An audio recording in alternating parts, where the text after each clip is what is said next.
Bonsoir, nous sommes le 21 août 2024, vous êtes sur Paix et Guerre, 32e édition, Ondoscopie. Ce soir, 4 points à aborder, Koursk et après, premier point. Deuxième point, le chantage nucléaire de Kiev qui se poursuit et monte en gamme en fait. Troisième point, la Biélorussie en alerte. Pourquoi? Quatrième point, le dernier épisode de la saga Nord Stream. Avant tout cela, avant d'aborder ces points, j'ai une annonce très importante et heureuse à vous faire. Vous avez dû voir, parce que je l'ai fait, je l'ai posté sur LinkedIn et X, que j'ai créé le cercle Paix et Guerre et que nous avons lancé des souscriptions pour poursuivre le développement de la chaîne, pour pouvoir vous proposer plus de contenu. Et voilà, c'est l'occasion pour vous à la fois de nous soutenir et en même temps de vous associer à notre, voilà, de développer un courant de pensée, de compréhension du réel international qui nous réunit si vous me suivez déjà sur Paix et Guerre, version simple. Donc le cercle est créé, il y a 2 niveaux d'abonnement très simples, il y a ça, c'est YouTube. Il y a des badges de fidélité avec des couleurs différentes, vous verrez. C'est tout bête, hein. Pour vous abonner, vous appuyez sur le bouton rejoindre sur la chaîne, tout simplement. Alors, il y a deux types de membres de ce cercle Paix et Guerre.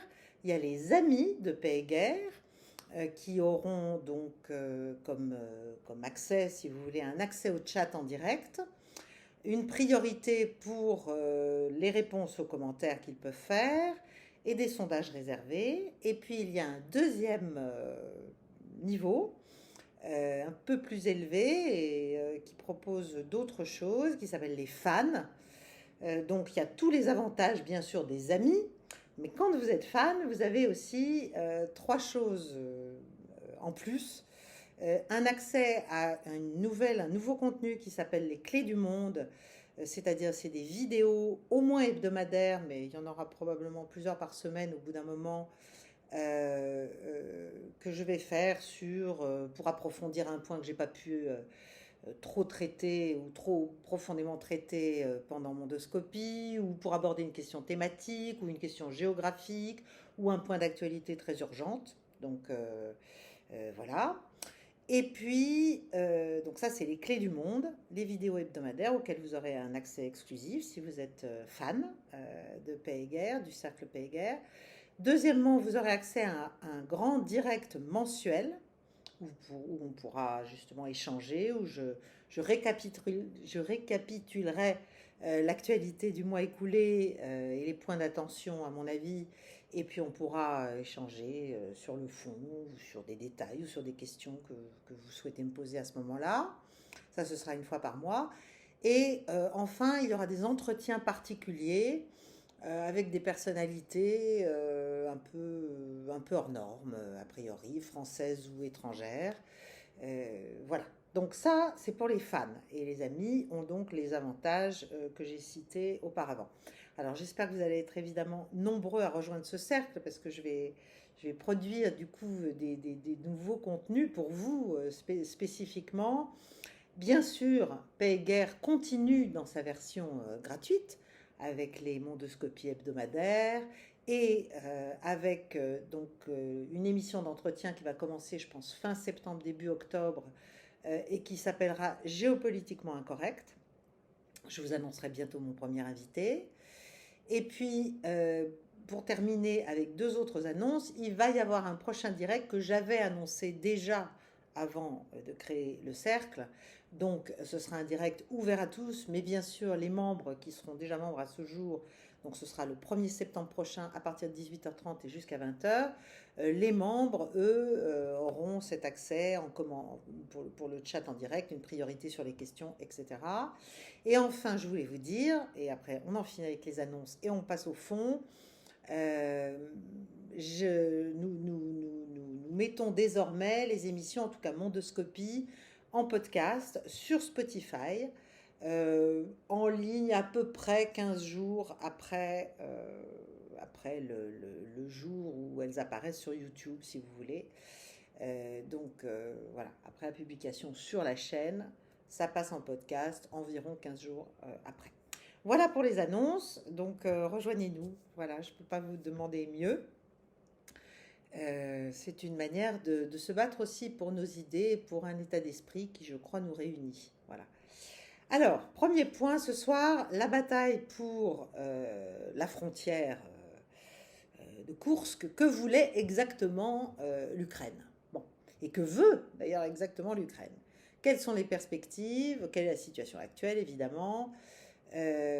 Alors, bon, je suis vraiment désolée, mais sur X et ailleurs, il y a une propagande délirante, il y a une euphorie complètement folle, et avec, comme d'habitude, les chambres d'écho des médias mainstream qui essaient de nous vendre une rupture majeure dans la guerre, dans la morne réalité de ce conflit ukrainien où domine quand même la Russie sur le plan militaire.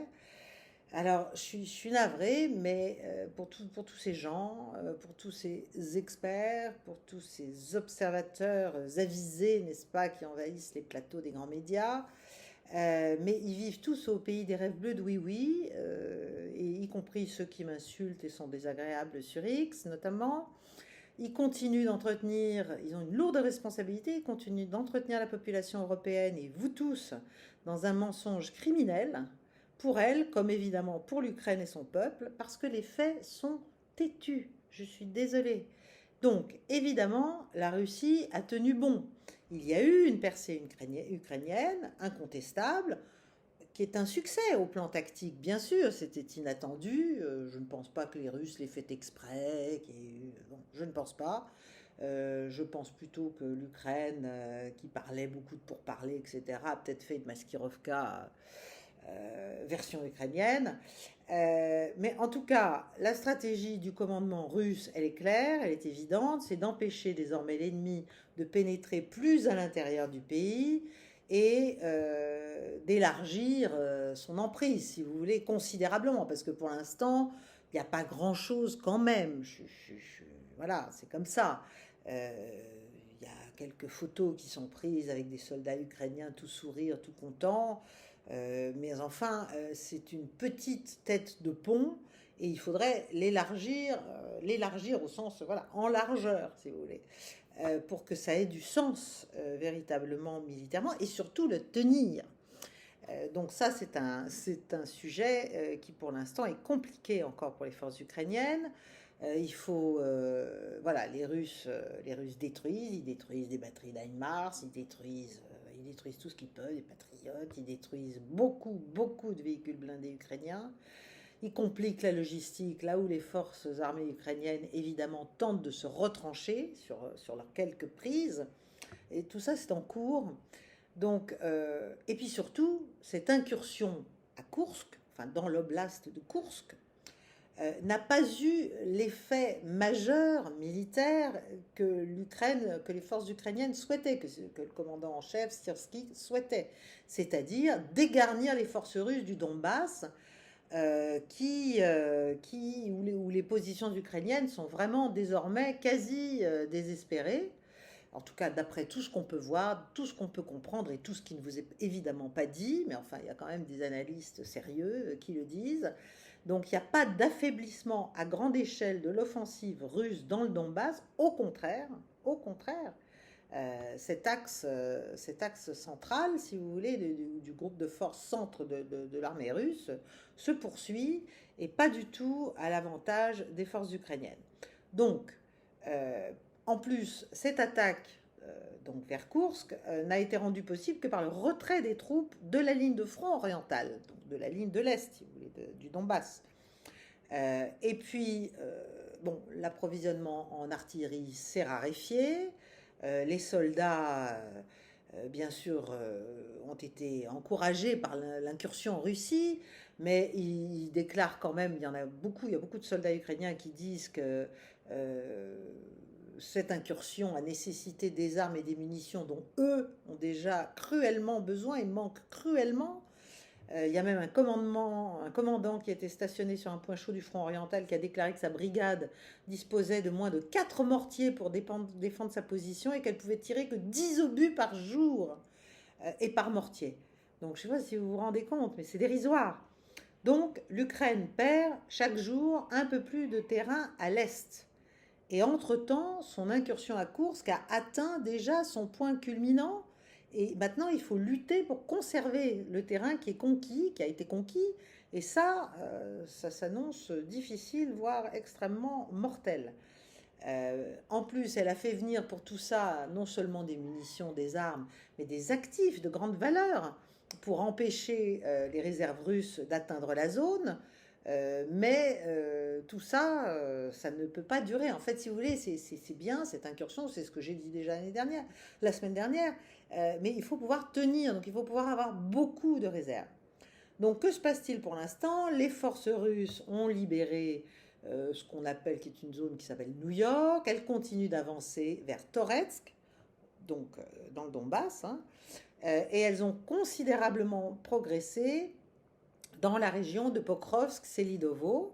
Et ça, ce sont des gros nœuds logistiques pour l'Ukraine. Et alors que pendant ce temps, au lieu de se battre sur ce front-là qui est central et qui est dominant et qui est le plus lourd, et celui où les forces ukrainiennes sont déjà en difficulté, elles sont obligées de divertir leurs ressources pour tenir à Koursk ce qu'elles ont réussi à prendre, parce que ça a une valeur symbolique, une valeur politique, une valeur médiatique importante, beaucoup plus que militaire en fait. Alors il y a une journaliste que j'ai entendue par extraordinaire sur LCI, une envoyée spéciale, qui manifestement a compris tout ça, et en tout cas se l'est fait expliquer, et surtout a osé le dire à l'écran sur LCI, et c'est assez formidable, parce qu'après plus de 2 ans et demi de mensonges éhontés à toutes les heures du jour et de la nuit, ça fait quand même du bien d'entendre quelqu'un qui a un peu de bon sens et qui rapporte, si vous voulez, le sentiment à la fois des soldats ukrainiens qu'elle peut rencontrer, des forces ukrainiennes qu'elle peut rencontrer, et de ce qu'elle a pu comprendre de la zone et de l'ensemble de la bataille. Donc voilà, en plus, ça n'a pas créé la panique dans la population russe, qui était aussi quand même une idée au départ ukrainienne. Et puis quand je dis ukrainienne, je parle aussi de ceux qui ont aidé évidemment les forces ukrainiennes à faire cela, et je pense surtout aux Anglais, mais je vais vous en reparler. Donc pas de panique dans la population, pas de pression sur le commandement militaire et politique russe pour prendre des mesures folles ou inconsidérées, ça a complètement échoué. Bon, ça ne veut pas dire qu'il faut crier victoire, je pense que le harcèlement sur ces zones frontalières de la Russie, pré-2014, la Russie historique si vous voulez, va durer. Il y a encore des batailles qui sont à venir, mais voilà, ça va dépendre essentiellement du niveau de fureur, de rage et d'engagement des parrains de l'Ukraine. Et là, je parle surtout des Britanniques, parce que je pense que dans cette affaire-là, les Britanniques, qui ont d'ailleurs assumé quasiment publiquement leur soutien à cette offensive, étaient très très très près, et très en amont d'ailleurs, de cette percée dans l'oblast de Koursk. Ils l'ont fait savoir d'ailleurs. Le Times de Londres l'affirme, que c'était un plan britannique, que les images de Charles, Challenger 2, tout ça, ça ne les dérange pas. En fait, ils essaient de pousser le reste des Européens, et même Washington d'une certaine façon, à continuer à s'engager, donc de montrer qu'eux osent lancer ce qu'ils appellent une contre-invasion. C'est peut-être un peu excessif, mais bon. Voilà, le nouveau gouvernement de Keir Starmer et du secrétaire à la Défense Healy, voilà, on discute, on montre les discussions qu'ils peuvent avoir. Bref, il y a une implication croissante des Britanniques dans l'incursion vers Koursk. Les enjeux sont très élevés. Les équipements britanniques, notamment les drones, ont joué un rôle central dans cette offensive. Et évidemment, le personnel militaire britannique conseille étroitement l'armée ukrainienne depuis le début, depuis même bien avant 2 ans et demi, à vrai dire. Voilà. Et à mon avis, plus que beaucoup d'autres pays, voire plus que tous. Donc c'est important de comprendre que les Anglais veulent avoir et assument un rôle central en fait dans cette contre-invasion, et d'une manière générale dans le soutien à l'Ukraine, depuis Boris Johnson qui avait fait pour capoter les pourparlers quasiment quelques jours après le lancement de l'opération militaire spéciale, et pour parler de paix. Voilà. Alors les États-Unis, eux, qui sont en campagne électorale présidentielle, ça ne vous a pas échappé, évidemment, eux, ils affichent au contraire une attitude un peu en arrière de la main, parce que quand même, on est arrivé sur le territoire russe historique, donc ça devient un peu dangereux. Ils affirment ne pas avoir été au courant des plans ukrainiens, de leurs objectifs, etc., etc. Donc, est-ce qu'il y a une pression de Londres sur Washington? Est-ce que Washington en a assez? De toute façon, c'est une guerre par procuration et l'Ukraine est le proxy de Washington et de Londres, bien sûr, mais surtout de Washington. Mais maintenant, jusqu'à quel point les Américains sont-ils mécontents de ces incursions de Koursk? Il se dit qu'il y avait des négociations de paix entre Russes et Ukrainiens. Bon, je vais vous dire ce que j'en pense. Je n'y crois pas, moi, personnellement. Voilà, je pense qu'il y a aussi beaucoup de pression, et aussi en Europe, notamment en Allemagne, pour justifier la fin de l'aide allemande. Euh, on reparle pas mal des missiles Taurus, vous savez, qui ont une portée de 250 km, similaire à peu près à celle du Storm Shadow, avec une ogive plus puissante. Et il y a beaucoup de pression sur l'Allemagne pour qu'elle les donne enfin aux Ukrainiens et qu'elle les autorise à s'en servir. Cependant, en fait, l'Allemagne a gelé pour l'instant l'aide militaire à l'Ukraine. Alors, elle invoque une crise budgétaire intérieure. Mais enfin, le ministre, enfin Pistorius, là, qui avait demandé 3,5 milliards de fournitures supplémentaires, pour l'instant, cette demande a été rejetée par le ministère des Finances allemand. Voilà, il y a, en tout cas, et ce qui se passe aussi sur Nord Stream, qui sera mon quatrième point, montre qu'il y a peut-être, il commence à y avoir des dissensions, en tout cas des, des, des, des, des analyses faites de l'opportunité d'un soutien trop visible à Kiev qui sont différentes entre Londres, Washington et Berlin. Et je pense aussi qu'il y a une colère américaine voilà, vis-à-vis de ce qu'ont fait même si l'Amérique continue bien sûr à soutenir globalement et fort. Et s'il y a des gens au sein de l'administration américaine et de la Maison Blanche qui soutiennent envers et contre tout l'Ukraine, il y en a aussi qui sont plus circonspects. Donc voilà, l'Allemagne, elle, voilà, ses missiles Taurus, c'est compliqué. Elle ne soutient pas d'une manière générale quand même une telle implication, une implication si directe sur le territoire de la Russie, des attaques ukrainiennes, ça, bon.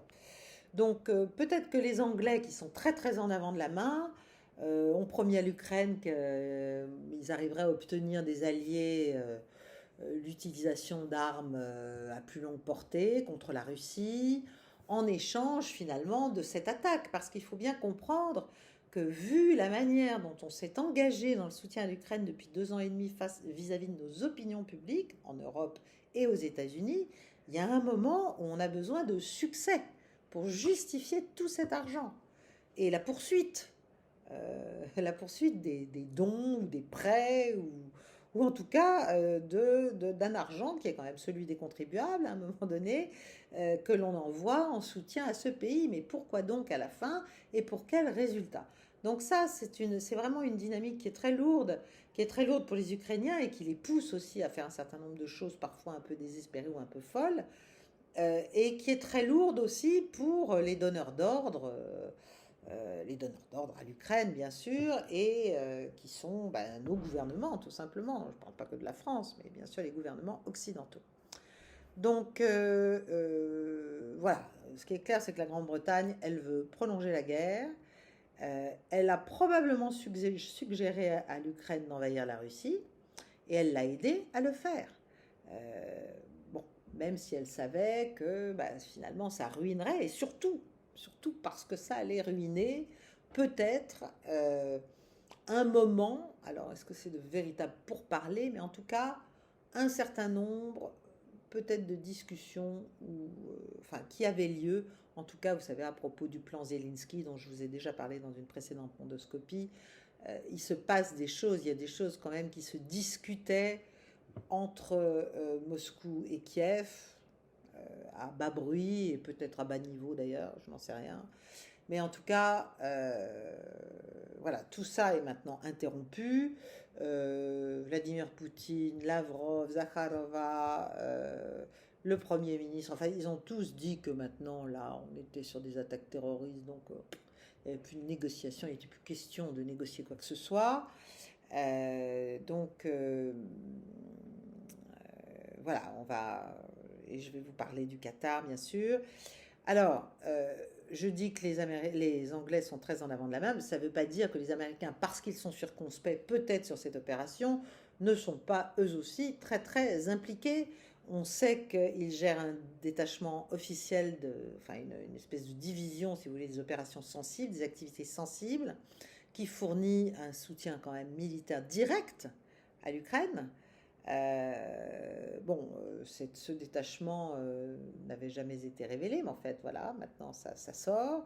C'est dirigé, bien sûr, ce sont des forces spéciales, hein, des forces d'opération spéciales américaines, qui travaillent avec leurs homologues ukrainiens. Ça fournit un soutien sur le champ de bataille, ça fournit du renseignement en temps réel, notamment en matière de ciblage. Ça crée des réseaux humains clandestins pour la collecte de renseignements, parce que ça c'est évidemment fondamental d'un côté comme de l'autre. Et évidemment, il s'agit aussi d'identifier toutes les faiblesses militaires russes en matière de ciblage, etc. etc. Donc les Américains sont quand même là et bien là. Bon, mais tout ça n'est plus un scoop, à vrai dire. Simplement, ça devient de plus en plus clair, en revanche. Donc on peut dire que les Américains sont peut-être pas contents de ce qui s'est passé à Course, mais en tout cas ils étaient au courant. Voilà, ça ne les a sans doute pas surpris outre mesure, voire même ils étaient très au courant. Bon. Donc on est vraiment dans une phase où voilà, l'Ukraine essaie de changer la donne, pas seulement pour des raisons cosmétiques, pas seulement pour montrer qu'elle est capable de faire quelque chose, mais aussi peut-être pour arriver à renverser la vapeur militaire, ce qu'elle croit toujours pouvoir faire avec l'aide des Occidentaux. Et donc, comment faire? Parce que bon, cette incursion sur le territoire russe, bien sûr, c'est un cas de figure, mais la Russie domine toujours militairement d'une manière assez sensible ce conflit. Bien sûr, pas forcément politiquement, sauf à l'extérieur du camp occidental, mais justement, la question c'est comment faire pour qu'elle perde le soutien du reste du monde, si vous voulez, en quelque sorte. Euh, donc, il y a une incapacité militaire occidentale à défaire militairement Moscou, mais au lieu de pousser le camp occidental à la paix, à la raison, voilà, à l'intelligence de situation, non, ça le pousse au contraire à la fuite en avant, comme je l'explique depuis longtemps, et à prendre des décisions d'escalade, voire de très grande irresponsabilité. Donc la question, même les Américains en parlent, et même Trump en parle désormais, c'est comment faire pour arriver à désolidariser la Russie de la Chine. Ça va être très compliqué, je vous le dis. Mais voilà, même Trump semble céder dans certaines de ses interventions à cette sirène. Il y a probablement des gens qui peuvent le convaincre et qui sont en train d'essayer de le convaincre que c'est possible. Mais donc, qu'est-ce qui reste pour provoquer ça, pour provoquer un changement de paradigme, si vous voulez, dans la guerre et un rétablissement des positions occidentales, au-delà même du théâtre ukrainien, au plan géopolitique, au plan des perceptions géopolitiques, bah, évidemment, ce serait de provoquer une escalade nucléaire, c'est-à-dire de provoquer une réaction nucléaire de la Russie, et donc, en amont de cela, de provoquer de faire un false flag nucléaire, c'est-à-dire de pouvoir imputer à la Russie une attaque qu'on aurait nous-mêmes mise au point d'une manière ou d'une autre, chimique, bactériologique, mais probablement plutôt nucléaire, parce que on sait que tout ce qui est chimique depuis la Syrie, c'est un peu passé. Enfin, c'est plus très crédible, si vous voulez. On a fait litière de ce qui était soi-disant les attaques du régime syrien avec des armes chimiques, etc., qui étaient sinon inventées pour la plupart, je dis bien, du moins même carrément montées. par d'autres camps. Donc on est voilà, on est plutôt dans l'idée d'une possible provocation nucléaire dont nous serions à l'origine, dont le camp occidental et probablement les anglo-saxons. J'espère que les Français ne se prêteraient pas à une telle folie. Mais voilà, l'idée c'est arriver à avoir un impact psychologique fort sur à la fois la population russe, le leadership militaire et politique, et bien sûr les populations occidentales. Donc, comment faire? Il faut faire en sorte que l'on puisse dire oh, la Russie a attaqué militairement, nucléairement, au plan tactique, l'Ukraine. Donc, parce que ça, évidemment, qu'est-ce que ça provoque? Qu'est-ce que ça provoquerait à coup sûr? Ça provoquerait un isolement de la Russie. Si on pouvait dire qu'elle a répondu soit à une incursion trop profonde, et je pense que c'est pour cela que les forces ukrainiennes cherchent aussi, avec derrière les conseils avisés de la Grande-Bretagne, cherchent aussi à taper la Russie dans la profondeur et à aller vers éventuellement les centrales, et notamment celle de l'oblast de Koursk, justement, centrale nucléaire en activité. C'est pour éventuellement, et c'est une pure folie, mais enfin, il y a beaucoup de gens qui ont des raisonnements complètement fous dans cette guerre depuis plus de 2 ans. C'est pour faire en sorte que la Russie, et sa doctrine nucléaire le lui permet, puisse réagir elle-même en faisant une frappe éventuellement nucléaire tactique ou en étant poussée, si vous voulez, à le faire pour répondre soit à une incursion trop profonde, soit carrément à une accusation de false flag, etc. Enfin, si vous voulez, il y a plusieurs scénarios, soit dans lesquels c'est nous qui montons une attaque sous faux drapeau, nous l'imputons à la Russie et nous justifions l'entrée en lice de forces de l'OTAN, ou même de forces américaines, directes, mais ça j'y crois pas trop. Soit c'est la Russie que l'on pousse, et ça c'est quand même ce qui se passe, et on essaye depuis longtemps, à devoir faire un coup de semonce nucléaire tactique en Ukraine pour dire ça suffit, arrêtez maintenant. Voilà. Donc, bon, on est dans ces scénarios. Il faut comprendre qu'il y a beaucoup de choses ont été tentées, mais rien n'a marché jusqu'à présent pour entamer le calme assez souverain quand même de Vladimir Poutine. Et c'est ça le problème, c'est qu'il ne réagit pas comme on espérait qu'il le ferait. Donc on a essayé en inondant le barrage de Novaya Kakhovka, on a essayé plein de choses.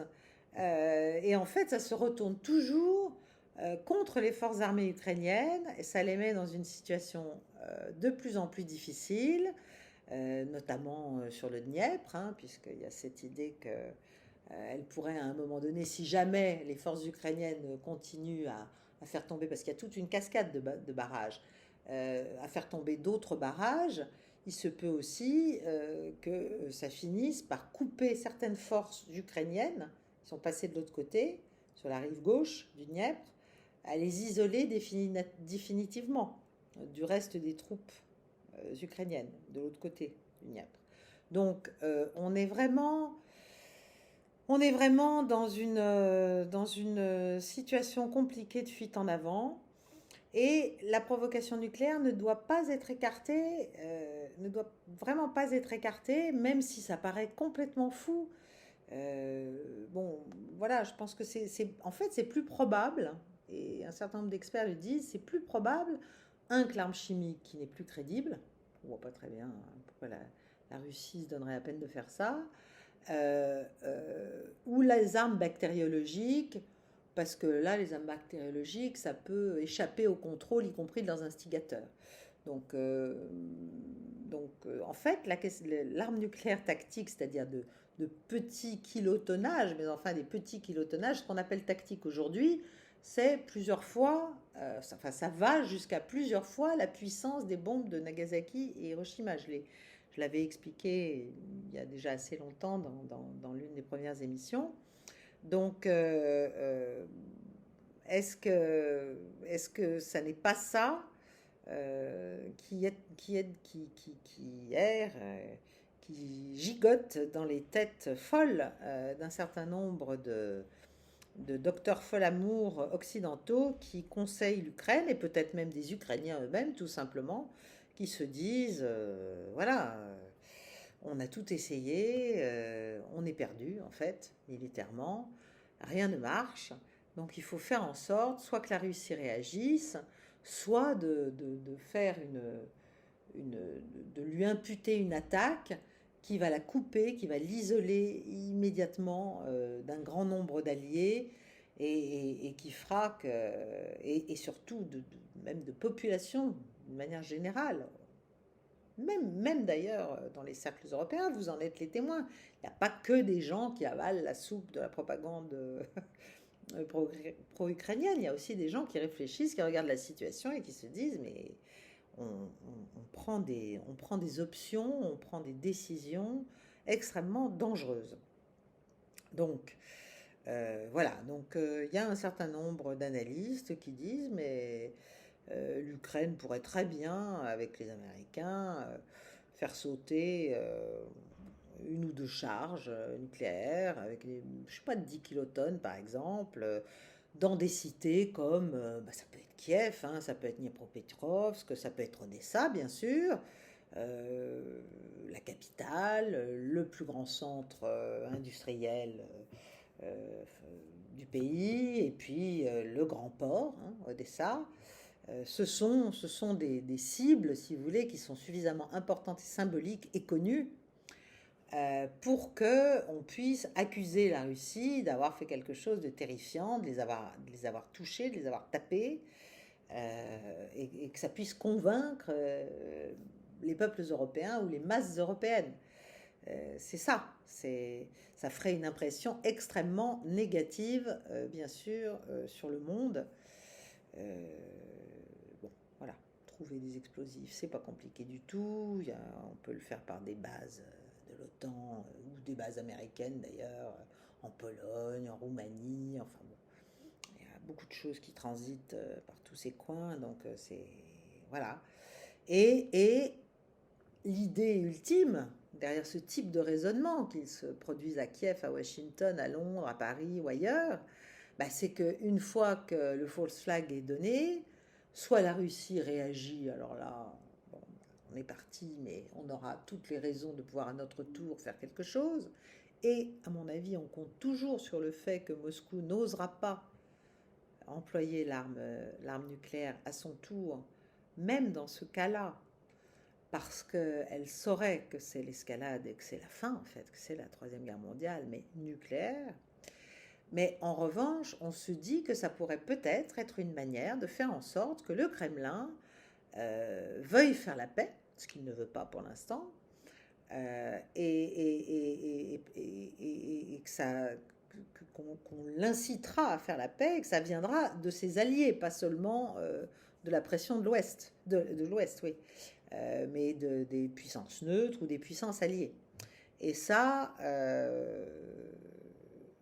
c'est une idée évidemment qui doit être assez séduisante. Assez séduisante. Bon, évidemment, ça veut dire qu'on s'oriente vers une situation extrêmement dangereuse. Et je pense que les mois prochains seront dangereux parce que la situation militaire ukrainienne se dégrade, contrairement à ce qui est dit, et qu'il n'est pas impossible que tout s'effondre aussi, et notamment dans le Donbass, sur le flanc oriental, avant l'élection américaine. Et ça, il y a beaucoup de gens à Washington qui ne peuvent même pas l'envisager, qui ne peuvent même pas le supporter. Et il y a bien sûr l'affaire de la responsabilité, parce que c'est quand même l'administration sortante et l'administration Biden qui est responsable de tout ce qui se passe depuis le début de la guerre. Et on sait qu'il n'y a pas non plus dans l'élection américaine qui se joue en ce moment, c'est pas seulement les républicains contre les démocrates, c'est aussi au sein du Parti démocrate un certain nombre, non pas de coteries, mais de clans, qui cherchent à renforcer leur position interne et se servent pour ça de la faiblesse de Biden et de la réalité des compétences de Kamala Harris pour pousser leurs pions, leur vaisseau, si vous voulez. Donc, que ce soit les Ukrainiens ou les Américains, au niveau des politiciens, ils n'ont pas plus de scrupules les uns que les autres. Et ils veulent sauver leur peau économique, financière et même leur réputation. Si tout ce qui s'est passé dans ce conflit venait à se savoir, vous imaginez. Donc voilà. Donc l'idée donc soit de pousser Moscou à se considérer obligé de frapper nucléairement, tactiquement, parce qu'il y a des attaques trop profondes sur son territoire, soit pousser Moscou à réagir à un false flag qu'on lui imputerait. Quand je dis false flag, c'est attaque sous faux drapeau, c'est-à-dire un massacre de Ratchak, enfin quelque chose qui est monté et qu'on impute à l'autre. Voilà. Ça arrive tout le temps. Hein. La Syrie est un bon exemple de ça, mais il n'y a pas que la Syrie. Alors, voilà, l'idée, c'est isoler la Russie. Comment faire pour l'isoler du Sud global? Et là, évidemment, ça arriverait très vite. Très, très vite. Donc, je pense qu'il faut se préoccuper quand même de ce scénario possible. Et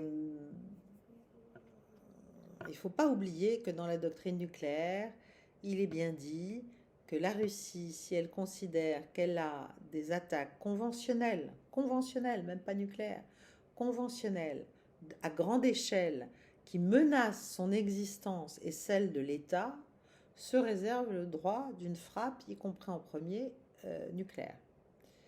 Donc, voilà, pour l'instant, elle ne l'a pas fait, même dans le contexte de ce qui se passe à Koursk, mais on peut pas ignorer tout ça.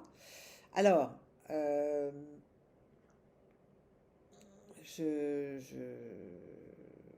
voilà, il faut penser, imaginer ce que dirait la Chine, imaginer ce que dirait l'Inde, imaginer, il y aurait une énorme pression sur ces pays pour se mettre à distance eux-mêmes de la Russie, pour simplement démontrer qu'ils ne légitiment pas, eux, l'usage de l'arme nucléaire. Voilà, même si c'est la Russie qui le fait, si vous voulez. Donc, il faut faire attention au désespoir des uns et des autres. Alors, on est donc dans cette situation à la fin de l'été. Et il y a une autre nouvelle dont je veux parler, qui me paraît assez étonnante, mais en même temps pas complètement improbable. Il se dit que l'Ukraine aurait déployé, mais alors la question c'est où les a-t-elle trouvés et qui sont-ils, 120 000 soldats le long de sa frontière avec la Biélorussie, soi-disant en défense, en protection, face à une volonté de la Biélorussie de l'envahir. Voilà. Alors, quoi qu'il en soit, je pense que la Russie n'a pas intérêt à ignorer ce regroupement de forces s'il est véritable, parce qu'évidemment, certaines d'entre elles pourraient être redéployées sur d'autres fronts, que ce soit à Donbass et ou à Koursk. Donc ça, c'est le président Loukachenko qui a dit ça récemment dans une interview aux principaux médias russes. Donc que l'Ukraine avait déployé 120 000 soldats le long de la frontière. Bon, c'est bizarre parce que c'est quand même un chiffre 12 fois supérieur à celui qui est avancé pour l'attaque surprise de l'Ukraine contre la région de Koursk. Selon le Wall Street Journal. Donc voilà, je vais essayer de voir un peu ce qu'il en est. Si j'ai des précisions, je vous les donnerai la semaine prochaine. L'objectif déclaré par Zelensky, mais qui est l'objectif américain en fait, c'est de créer une zone tampon pour l'Ukraine sur le modèle de ce que la Russie cherche à faire dans la région de Kharkov. Voilà, depuis début mai. Alors, bon, Loukachenko n'avait pas l'air non plus trop traumatisé. Il a expliqué que la frontière était de toute façon extrêmement lourdement minée et qu'avant que les Ukrainiens n'entrent en Biélorussie, c'était improbable, voilà. Euh, mais justement, si, les Ukrainiens le savent. Donc ça n'est pas entrer en Biélorussie qui les intéresse, c'est probablement se servir de cette idée que la Biélorussie les menace, qui est une idée qui est largement portée et montée en sauce par tout un tas d'experts et de médias européens et américains et anglais, pour pouvoir justifier ce déploiement de force et pour pouvoir après les redispatcher ailleurs sur le territoire. Bon, c'est des questions un peu militaires, un peu intéressantes, mais ça pourrait quand même... voilà, imaginons des forces ukrainiennes parmi ces 120 000 qui seraient redéployées dans l'oblast de Koursk pour renforcer les gains ukrainiens, ou alors sur une autre attaque surprise. On peut imaginer une autre percée ukrainienne, je sais pas, dans la région de Bryansk, dans la région de Belgorod, enfin des régions où vraiment l'Ukraine depuis longtemps enfin, fait un certain nombre d'attaques contre des cibles civiles d'ailleurs, hein, clair. Euh, donc c'est des régions russes. Hein, donc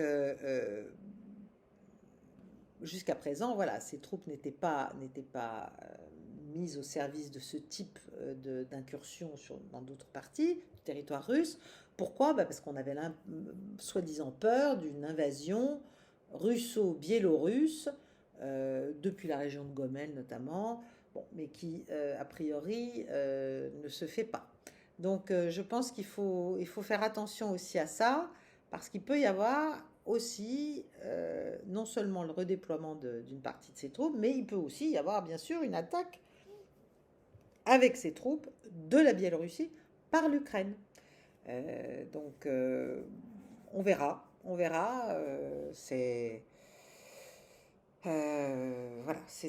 un point que je voulais quand même évoquer. Et dernier point, c'est que il se dit que l'attaque de Koursk, que l'attaque ukrainienne, aurait fait échouer une sorte d'accord de cessez-le-feu partiel qui était en cours de négociation et même de finalisation, qui devait être finalisé au Qatar entre Russes et Ukrainiens, et qui portait notamment sur la question des infrastructures énergétiques.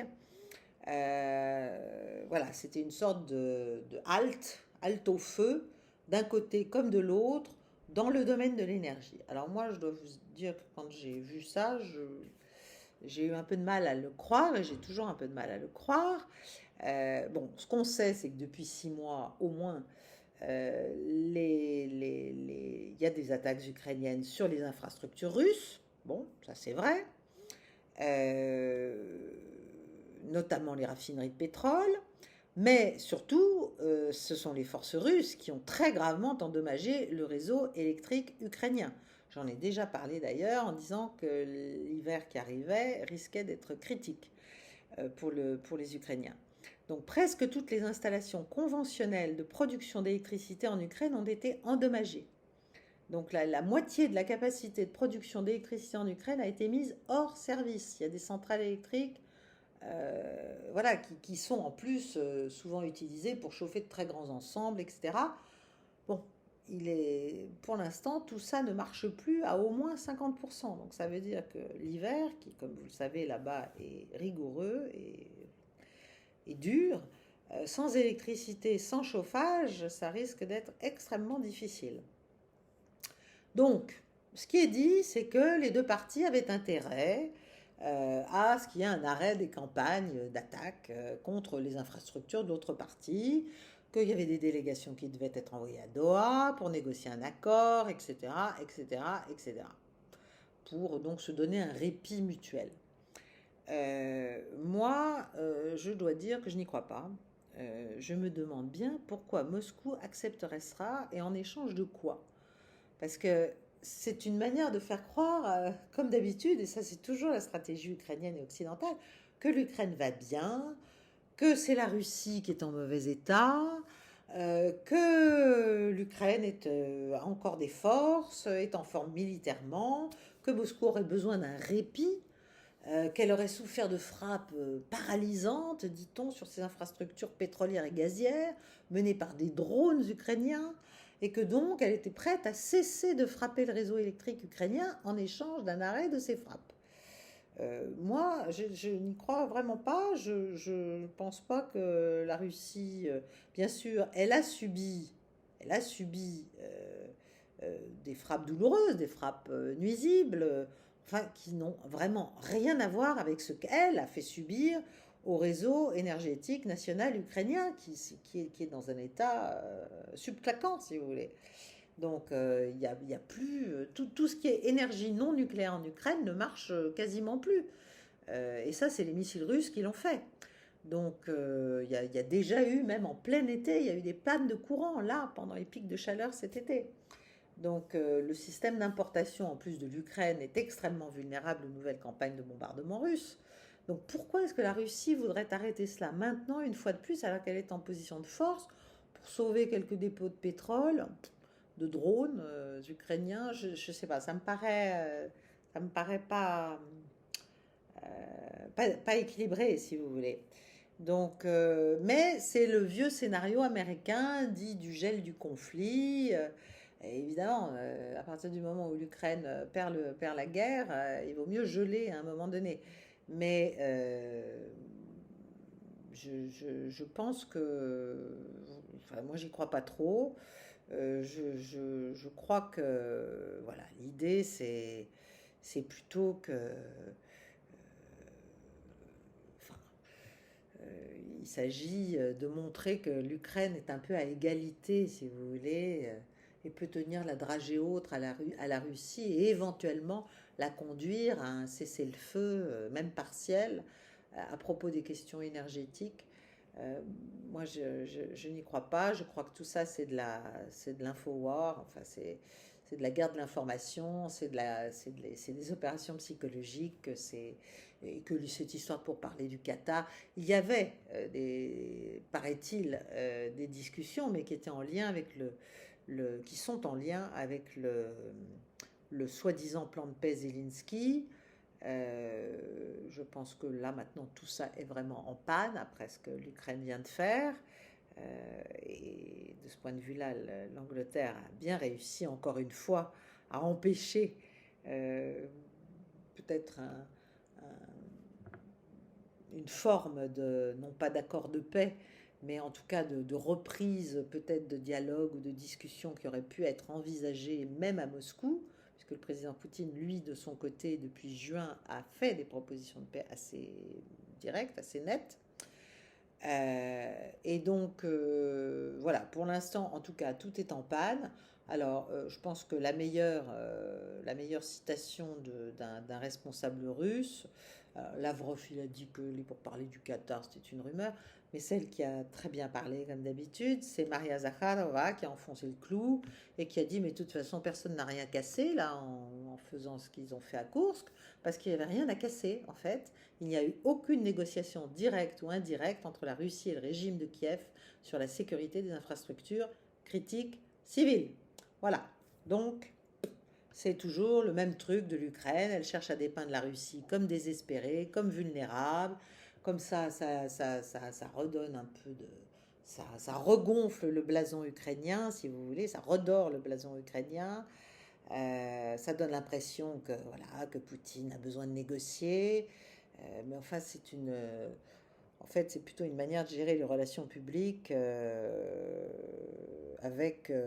c'est du damage control, comme on dit, et de gérer les relations publiques avec les pays fournisseurs d'aide. Donc, voilà, c'est toujours diffuser des histoires, diffuser des mythes pour la plupart. Bon, mais vous êtes les cibles de tout cela, chers amis, membres, fans, ou tout simplement auditeurs de Paix et Guerre. ou amis, bien sûr, vous êtes les cibles et c'est pour ça aussi que j'essaie de vous proposer une autre manière de voir les choses. Mon quatrième point et dernier, parce que je sais pas, je suis encore trop longue évidemment, c'est un point qui touche l'affaire Nord Stream, vous savez, des fameux pipes qui ont été détruits il y a déjà bien longtemps.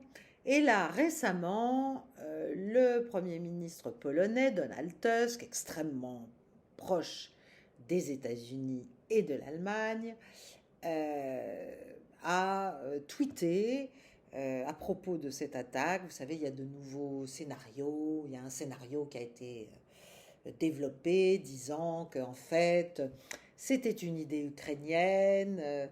Et que lorsque la CIA l'avait su, elle avait essayé d'arrêter les choses, elle avait demandé à Zelensky d'arrêter les choses, qui avait lui-même demandé à Zaloujny, son chef d'état-major à l'époque, de le faire, lequel lui avait répondu que l'opération était déjà partie, enfin déjà lancée, et que tout ça s'était fait avec l'aide des Polonais, enfin bon, bref, une histoire pour être familière de corne-cul. Je pense qu'il est, Seymour Hersh l'a très bien expliqué, démontré, avec, je pense, des sources assez claires. Et de toute manière, il y a eu même carrément des menaces, même pas voilées, de Joe Biden, qui a dit on le fera sauter si jamais la Russie entre en Ukraine. Le Premier ministre polonais de l'époque avait remercié l'Amérique après l'explosion, enfin je veux dire, par tweet, très moderne. Bon, donc tout ça, si vous voulez, tout ça, c'est de la poudre aux yeux, ou plutôt c'est un nuage de fumée. Mais donc, ce qui est intéressant, c'est de voir que Tusk a fait un petit tweet et il a dit à tous ceux qui ont manigancé le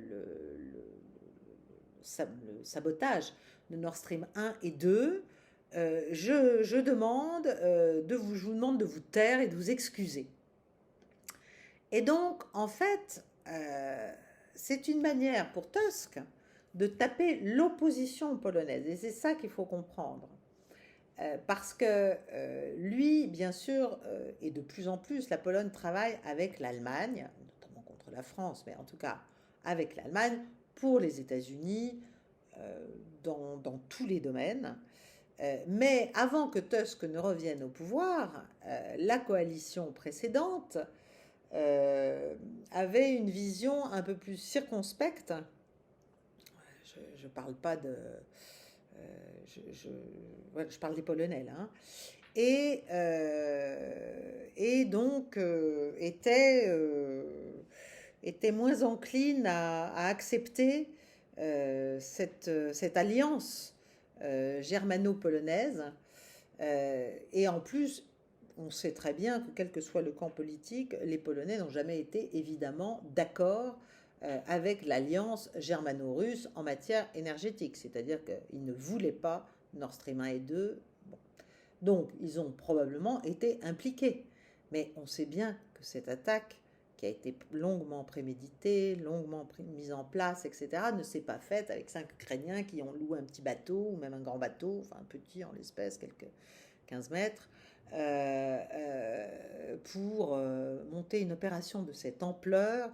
Tout ça ne s'est pas fait comme ça, parce qu'il l'avait décidé ainsi, parce qu'il voulait peut-être juste se faire plaisir, ou provoquer la Russie, ou agacer. Enfin, soyons sérieux.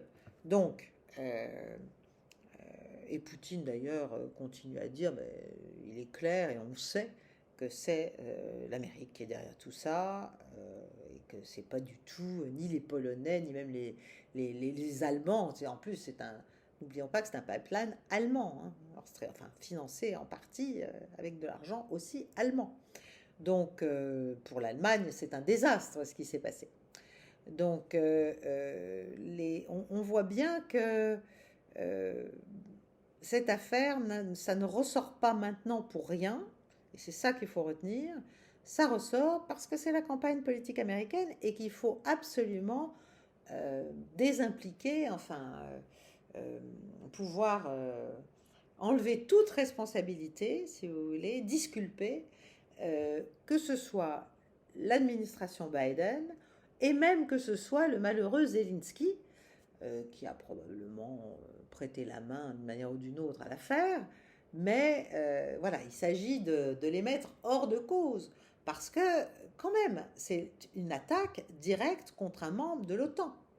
Donc que ce soit la Pologne, et c'est ce qu'a l'air de dire Tusk, qui est finalement tapé l'Allemagne et mise en danger l'industrie et l'économie allemande, ou que ce soit simplement l'Ukraine, ou que ce soit les uns les autres, avec...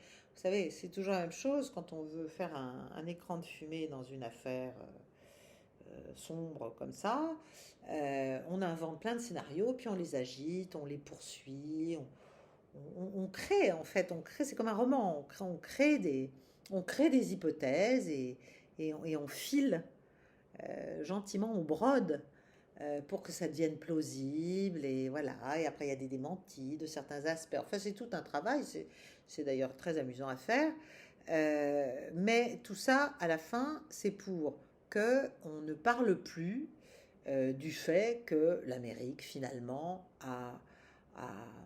a délibérément mis l'économie allemande par terre, et pour la reprendre sous sa coupe et serrée, et qu'elle l'a fait donc avec un allié de l'OTAN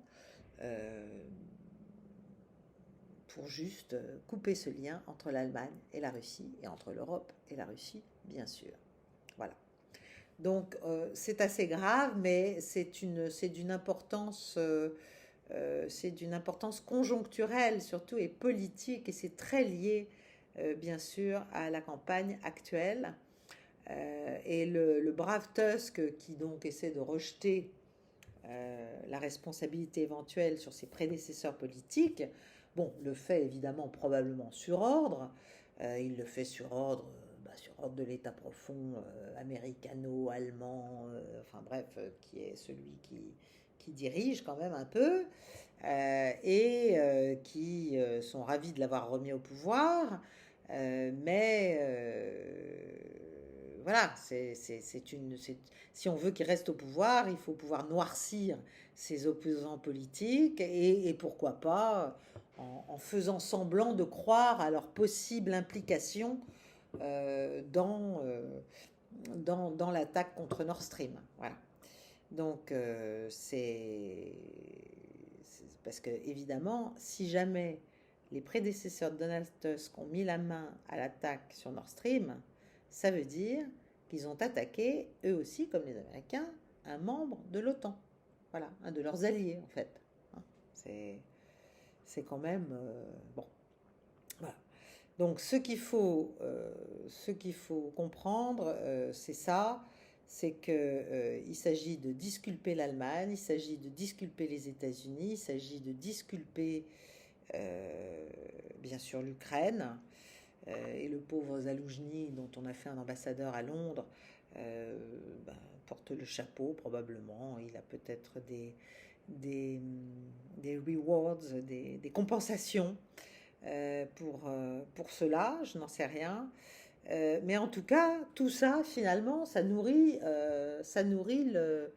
le discours d'un Poutine qui continue à dire que pour lui, tout ça, c'est une histoire évidente. On sait que le renseignement américain était derrière cette attaque, et que donc, voilà, là, c'est la preuve. C'est Tusk qui est tellement lié à tous ces cercles, qui en profite pour faire un coup de pied de l'âne à ses opposants politiques à bon prix, si vous voulez, à bon dos, enfin, à peu d'argent.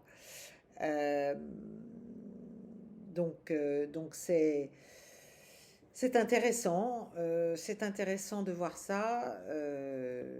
Je pense que je vais vous laisser sur ce quatrième point de manière un peu en queue de poisson, excusez-moi. Je vous remercie de m'avoir écouté, de liker, de partager, de vous inscrire, de nous soutenir, et de vous inscrire, enfin de rejoindre la chaîne, et de rejoindre le cercle des amis ou des fans Paix et Guerre, parce que je vais être très contente de faire ces petites ces petites émissions. J'en ai d'ailleurs une que j'enregistre euh, là, la première des Clés du Monde qui portera sur la relation, enfin sur les récents pourparlers entre la Russie et l'Azerbaïdjan, qui ont des conséquences assez importantes, pas seulement à l'échelle du Caucase, mais très au-delà. Voilà, je vous remercie encore une fois, je vous souhaite une bonne soirée et je vous retrouve pour Mondoscopie 33 mercredi prochain de toute façon, mais d'ici là pour nos nouveaux membres du cercle. À très vite.